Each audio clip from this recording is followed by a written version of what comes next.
My mum and dad are still together. It was their anniversary last week, 51 years together, which is incredible. It's great. And what's amazing is, until just before Christmas, my mum and dad had never spent a night apart from each other in like over 55 years. Now that's incredible because they clearly fucking hate each other. Oh, honestly. Can't stand the sight. It's a long time, isn't it? 50 odd years. But what happened? They're very different, my mum and dad. My mum's very feisty, always got a lot to say. And my dad's very placid, very laid back, very quiet. But what happened just before Christmas? My dad was ill.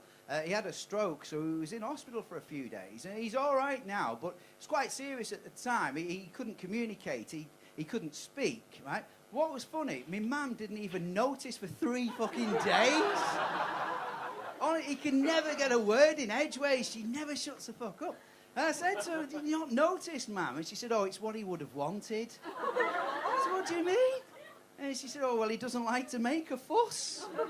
Yeah, but he might like a bit of medical attention. Fucking hell. But it's lovely, my dad. My dad's always been a bit of a hero of mine. A very quiet man, but a very lovely man. He got me into comedy when I was younger and everything.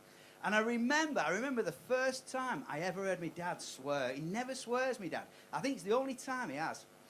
And that was here in Liverpool. He took me to the match to watch Liverpool. We used to go quite a lot in the 80s, and we used to sit down in what they call the paddock by the dugout. And we get there early and get the opposition, when they had a wander around the pitch, I'd get their autographs. And there was one match, it was against Tottenham Hotspur, and there was a player called Garth Crooks, who you might know. Do you know who he is? He's sometimes on a Saturday. He's walking past, and I asked him for his autograph, and he was quite rude. He said, no, I haven't got time for that, lad. I've got a match to prepare for you. He was quite rude. He quite upset me. And my dad said, don't worry, it's all right. Come on, son. Got some other autographs.